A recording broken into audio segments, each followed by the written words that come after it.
All right, so I'm here with Enoch. He is one half of MoLeisureXventures on Instagram.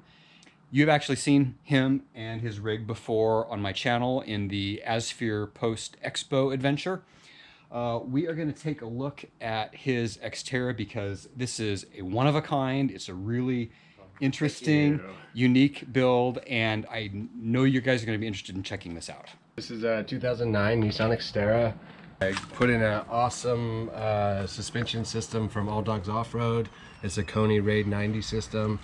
We're running those on the front and the rear, and then I have their upper control arm and their parabolic leaf springs in the back. That's a great base to start from. From there, we did all aluminum skid plates to keep the weight down as far as our protection goes from ASFIR. So one of the modifications that we did, because we do a lot of desert running and we spend a lot of time in the winter in the desert, is a airflow snorkel. And what these are really good for is so that your vehicle can grab good clean air in a desert scenario where all the dust is really sitting down low and your tire is really kicking up a lot of dust in your wheel well, and that's where most vehicles pull their air from. So this is a really nice addition if you're doing a lot of desert running. So the project I've been working on for the last couple months has been turning this into a Toyota Troopy-style build. So right now I've got the bench done on this side.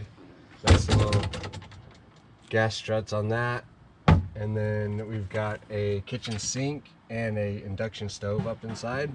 And then this is just kind of a nice organized cabinet area. We put a subfloor in. We took out the rear seats. We added access panels to the subfloor so you can store stuff down in there. And then the best part of it all is pop this guy up.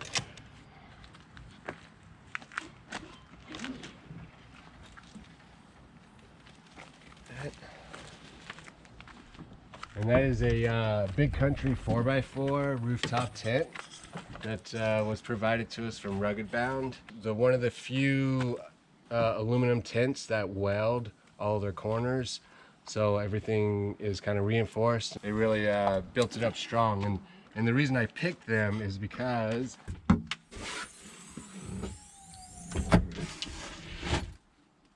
and this is my pass-through. So I've cut a hole in the top of my roof and made it so I can stand up inside and have an internal lifestyle. We're living outdoors for the last 2.5 years, and we're like, well, let's change it up a little bit. And we saw the Troopies and came up with this idea. Made these platforms. This is the area that we sleep in, so you lower this side down. You get up inside to the bed area, and then once you're up in here, then you pull down the other side, and then you're good, ready to go to bed. And then these are my nice little cabinets that I found on Amazon. I say cabinets, but they just fold right up.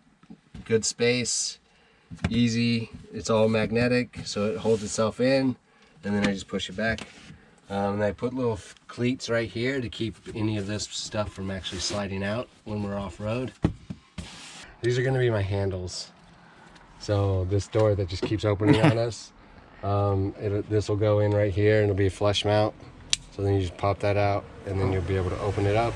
And then when you get it, it locks closed, so none of these will pop open, which these two, and then this as well will have two of these, one on each side, to hold this down nice and flush, so that way we don't get any rattles. I also did my own upholstery inside.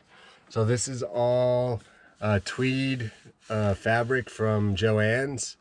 I got like, I want to say 6 yards, I think it was, and just took time and cut out each piece and kind of formed it to where it needs to be. Obviously there's a few finishing touches here. I want to do a rubber finish around the edge, around the window, to close that up in the window area. And then I also did just a vinyl pill and stick floor. I had done polyurethane on the floor underneath, and then this is like mold resistant paint on the furthest piece down below. So everything's well protected, and it should be, no issues with moisture or anything like that. And that's the other one of the main reasons I went with this instead of like an engineered floor or something, because you don't have to worry about any kind of moisture or water. If I spill stuff in here, it's not going to be a big deal. For the water system, we have a 10-gallon water tank hidden behind here. I will be installing a gravity feed right around here to refill the water system. And then we have a Dometic Go faucet that you just push on, and then it will pump from the tank and put it right into the sink. You don't have to add an additional system. It's just all built into one unit. So I have a Renogy power system that is 220 amp hours of battery. So I have a homemade battery. It's 4 cells equaling up to 120 amp hours. And then Braxton from Welcome to the Outdoors gave me his old SOK battery, which is 100 amp hours. So I have them in parallel together. And then I have them connected to the DC to DC and solar charger unit from Renogy underneath the seat. And then this is the solar wire to go up to the panel that's on the roof when we're stationary. And I've got a little fuse box down here, so that way as I start to build out refrigerator and different power systems, I can link everything into that fuse box and have everything nice, safe, and secure. Little details that I still have to finish up in here, but for the most part I think we're like 95% done. Me and Delia have been on the road for about 2.5 years now, and our main goal is to go to all the national parks. So we have done 52 out of the 63 national parks. We will be going to number 53 here in 2 months, the Royal Isles, which will be the last one in the lower 48.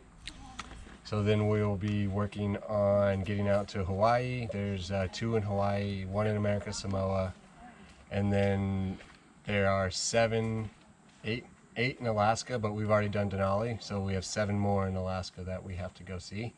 Once we are done with that, our goal is to kind of build up a little more rapport and goodwill with people, and we're going to push to do the Pan American Highway. The Pan American Highway goes from Prudhoe Bay, Alaska, at least that's the starting point we're choosing, and it goes all the way down to the tip of Argentina.